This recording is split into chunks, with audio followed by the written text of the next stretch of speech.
అందరికీ నమస్కారం. TG tech క్లాసెస్‌లో భాగంగా సైకాలజీలో మనం ఈరోజు చూడబోయేది కోల్బర్గ్ దృక్పథం.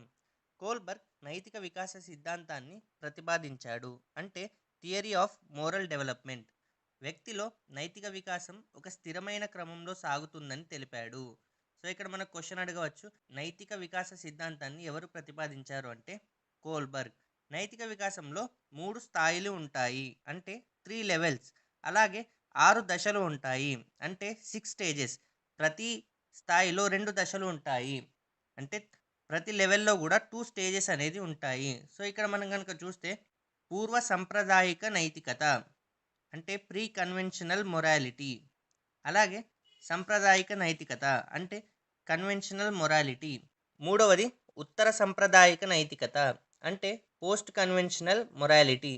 సో ఇక్కడ కనుక మనం చూస్తే ఫస్ట్ లెవెల్ వచ్చేసి పూర్వ సంప్రదాయిక నైతికత ప్రీ కన్వెన్షనల్ మొరాలిటీ. ఇది మెయిన్గా చైల్డ్హుడ్లో ఉంటుంది.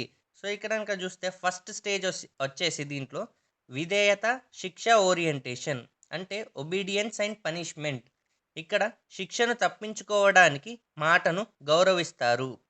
అలాగే ఇక్కడ సెకండ్ స్టేజ్ వచ్చేసి సహజ సంతోష అనుసరణ సాధనోపయోగ ఓరియంటేషన్ అంటే సెల్ఫ్ ఇంట్రెస్ట్ ఆర్ ఇండివిజువలిజం.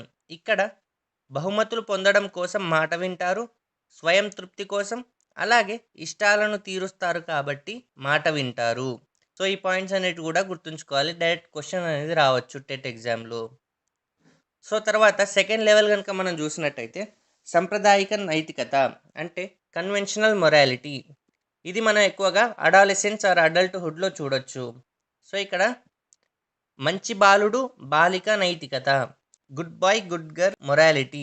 ఇక్కడ కనుక మనం చూస్తే ఇది థర్డ్ స్టేజ్. మంచి బాలుడు బాలిక అనిపించుకోవడానికి ప్రయత్నిస్తారు.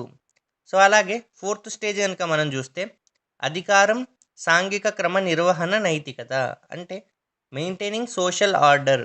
అంటే వ్యక్తుల ఆమోదాన్ని మాత్రమే కాక సమాజ ఆమోదాన్ని కూడా పరిగణలోకి తీసుకుంటారు. చట్టం ధర్మం ప్రకారం నడవడిక ఉంటుంది. సో ఇలా మనకు క్వశ్చన్స్ కూడా అడగవచ్చు. ఏ స్టేజ్లో ఉంటుంది ఇలా, లేదా ఏ లెవెల్లో ఉంటుందని క్వశ్చన్స్ అనేది మనకు అడగవచ్చు. సమాజంలో ఎక్కువ మంది ఈ స్థాయి నైతికతను దాటలేరు. ఈ పాయింట్ కూడా మనం గుర్తుంచుకోవాలి. సో తర్వాత వచ్చేసి ఇక్కడ ఉత్తర సాంప్రదాయిక నైతికత లేదా స్వయం అంగీకార సూత్రాల నైతికత అంటే పోస్ట్ కన్వెన్షనల్ మొరాలిటీ. ఇది ఎక్కువగా మనం అడల్ట్హుడ్లో చూడొచ్చు. సో ఇక్కడ ఫిఫ్త్ స్టేజ్ వచ్చేసి ఒప్పందాల వ్యక్తిగత హక్కులు. సో ఇందులో 2 స్టేజెస్ అనుకున్నాం కదా. ఒప్పందాల వ్యక్తిగత హక్కులు ప్రజాస్వామికంగా అంగీకరించబడిన చట్టనీతి ఓరియంటేషన్ అంటే social contract and individual rights. ఇక్కడ హేతుబద్ధంగా ఆలోచించడం, నైతికత నమ్మకాలలో సరళత, అలాగే మానవ ప్రయోజనాల కోసం చట్టాలు నియమాలను సరళమైన ఉపకరణాలుగా వ్యక్తి భావిస్తాడు. ఉదాహరణకు మానవుల హక్కులను గౌరవించి మెర్సీ కిల్లింగ్ అనే నిర్ణయాన్ని వ్యాధిగ్రస్తునికే వదిలివేయాలి. సో ఇది కూడా ఇక్కడ ఫిఫ్త్ స్టేజ్ కిందకే వస్తుంది. సో అలాగే సిక్స్త్ స్టేజ్ కనుక మనం చూస్తే వ్యక్తిగత సూత్రాలు అంతరాత్మ నైతికత యూనివర్సల్ ఎథికల్ ప్రిన్సిపల్స్ అంటే అంతరాత్మ చెప్పినట్లు చేస్తారు. అంతరాత్మ గౌరవం న్యాయం సమానత్వం అనే సూత్రాలపై వ్యక్తి నిర్ణయాలు ఆధారపడతాయి. సో ఇలా మనం ఇక్కడ ఈ 3 లెవెల్స్ అలాగే 6 స్టేజెస్ కూడా చాలా ఇంపార్టెంట్. మనకు ఒక స్టేజ్ ఇచ్చి అది ఏ లెవెల్లో వస్తుంది అనే క్వశ్చన్స్ కూడా అడగవచ్చు. సో ఇలా మనం ఇక్కడ విధేయత శిక్ష ఓరియంటేషన్ ఏ లెవెల్కి వస్తుంది అంటే ప్రీ కన్వెన్షనల్ మొరాలిటీ. సో ఇలా మనం గుర్తుంచుకోవాలి.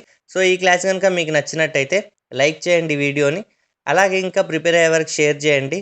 ఏమైనా డౌట్స్ ఉన్నా కూడా కామెంట్ రూపంలో తెలియజేయండి. వంశీ కృష్ణ అకాడమీ ఛానల్కి సబ్స్క్రైబ్ చేయండి. So thanks for watching. Thank you so much.